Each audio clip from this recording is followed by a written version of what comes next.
Now fuchsias are one of the most popular flowers that you'll see in people's gardens, and it's so easy to see why. There are so many varieties and so many different ranges of colours that the display that they can produce is absolutely amazing, and that could be in flower beds or in hanging baskets or even in containers. And in this video I'm going to show you how to produce an endless supply of your own fuchsia plants completely free by taking cuttings. I'm going to take it on a quick and easy step-by-step guide showing you how to take cuttings for yourself, and if you've never ever taken cuttings before from your fuchsia plants, you'll see how easy it is and you'll never have to go back to buying your own fuchsia plants ever again. Now the very best time to take fuchsia cuttings is in spring or early summer, because that's when fuchsia plants start to grow really actively. Now the first thing you need to do is select an appropriate plant from which to take your cuttings from. That plant needs to have some healthy shoots on it. If it's an established mature fuchsia which can grow quite large, it might have some fairly woody stems on them. That's okay, but you won't take your cuttings from those woody stems. You're going to be looking for fresh, vibrant, healthy stems. Alternatively, you can buy a new plant. Now for this video I've specifically bought this new plant. It's a variety of fuchsias that we've not grown before but I've liked, called Tom Thumb. This particular plant cost me £3, so it's really good value for money, because from this I anticipate I'm probably going to get round about 12 to 15 cuttings. And when I was in the garden centre I was specifically looking for a plant with this type of growth on it because I knew it would be ideal for cuttings. However, when the cuttings do grow for this plant, then there'll be no need for me to go and buy a plant ever again with this variety, because I'll just take my new cuttings from my new plants. So the first thing to do is select an appropriate and healthy plant. Now in preparation for taking the cuttings, I've got one or two things around me. Clearly I've got my plant. If you've taken cuttings off existing plants, then you will have your cuttings ready, and I'll show you how to do those cuttings in a moment. I've got some compost here. Multi-purpose compost is fine. I've got a watering container, I've got the cell tray ready, a nice sharp pair of scissors, or you can use garden secateurs, and also, and this is optional, I've got something called hormone rooting powder, which you may or may not use, and I'll explain each one of these things as I go through the whole process. So the first thing therefore is to inspect our plant. Now a good fuchsia cutting will be a stem round about 3 to 4 inches long with at least 2 to 3 sets of leaves on it. And what we're looking for is a really healthy stem, and that will be one that's not too woody. In established plants, the fuchsias over time can get quite woody, and woody means exactly as it sounds, appear to be more like little branches rather than plant stems. So to take a cutting, identify your stem, then take your scissors or your secateurs and take the cutting just below what's called a node.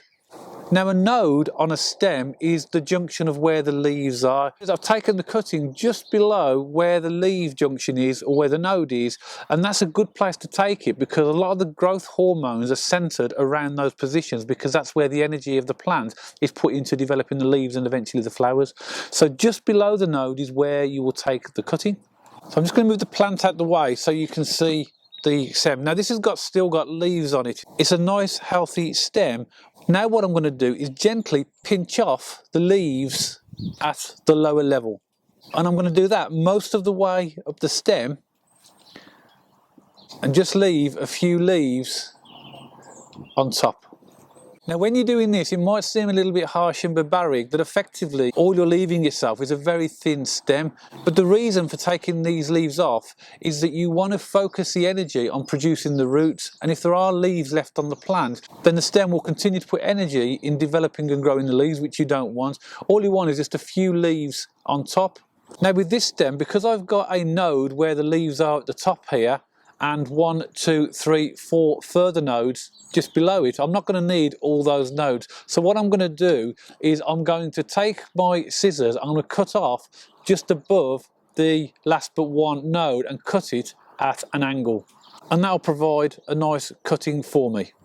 So now I have my first cutting all ready to plant, so I'm going to put that to one side just for a moment, and then I'm going to take another 5 to fill up this cell tray which has 6 cells in it. I'll do exactly that same process for taking these cuttings. So when I've done that, I'll show you the next stage of planting the cuttings. So as you can see, I've now taken my first 6 healthy cuttings from this plant, and there's still plenty of growth left on there. I have another cell tray to fill up after I've done this one, so I'll get 12 plants from this, and I'll still have a viable plant at the end of it. So taking these cuttings from this plant, I'm not going to harm this plant at all. This plant will still grow. So now the next stage is to put our new cuttings into compost. Now the first thing is to put your compost into your trays. Now there are a variety of composts that you can buy. You can get specialist cuttings composts, and that can be a little bit more expensive than normal compost, but to be honest, I always find that multi-purpose compost works perfectly well. So what I'll do, fill up the cells with the multi-purpose compost, and just level it off with my hand. And then what I'll do is tap it, and by tapping it, that takes the air out of the compost, because you will find the compost will go down as the air comes out. And then once I've topped it up with a little bit more compost, just give it another tap.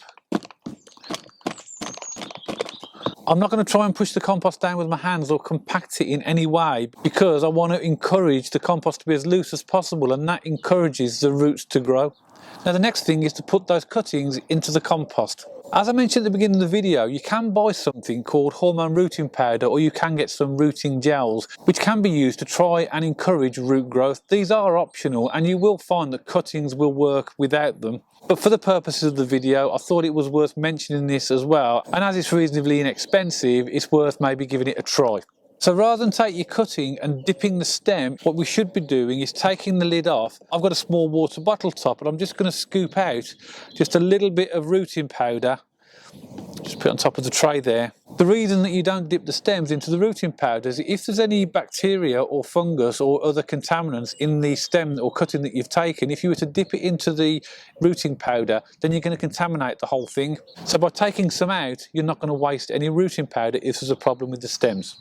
And to put the cutting into the cell tray, I'm going to make a tiny hole with an offcut of a garden cane into the middle, right down to the bottom. Then I'll take one of my stems, gently dip the end of it into the rooting powder to give it a good covering, and then put it into my hole. And then all I will do is put my fingers around and just gently, not give it a real firm, just make sure it's got enough compost around it to hold it in place. And that's my first cutting in position. Now the reason you want to make a hole first with the cane is when you dip it in the rooting powder, if you were to try and force the stem through the compost without having a hole, all of that rooting powder that you've got on the end of the stem is likely to get lost as you push it down through the compost. So always make a hole first with your cane, right down to the bottom of the cell, dip it into the rooting powder, and then pop it in right down to the bottom, and then just give it enough compost around it just to hold it in position. Remember, you're not trying to compact the compost around the stem, you're just trying to make sure that the compost is nice and loose to give the roots adequate space to grow within the compost itself. So I'm now going to plant up the other 4 within this cell, and then we'll give it a bit of a water. So now that I've planted all 6 of the cuttings, it's now time to give them a water. I suggest you don't use a watering can to water these initially, because what you don't want to do is damage them due to the force of the water from the watering can.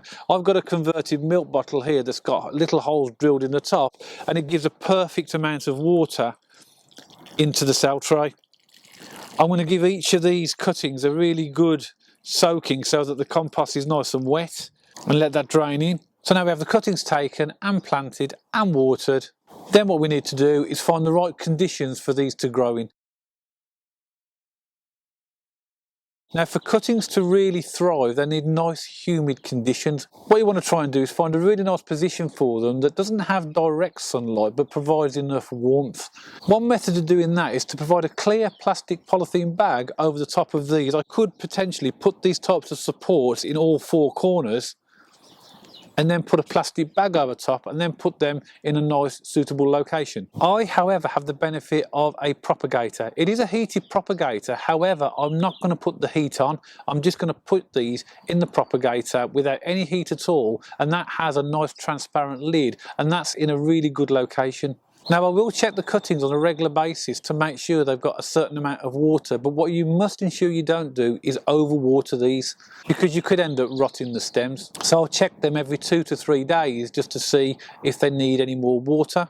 What you'll find that may happen, particularly in the first week or so, is that the leaves that are left on these stems will start to wilt or droop. You will know when your plants are starting to grow because the leaves will start to perk up and they'll start to produce new leaves. I'd imagine within about 3 to 4 weeks these should start to produce really healthy plants, and I will keep monitoring them over that period of time. But as you can see from one plant I've got 12 new plants, plus I've still got the original plant here which will also be perfectly viable.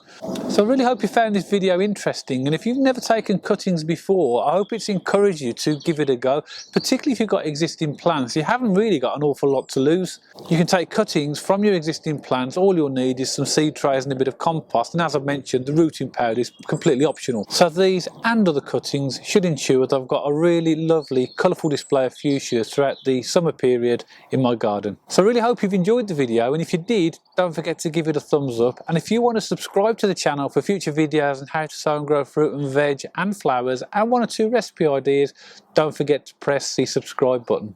And I'll see you all on the next video.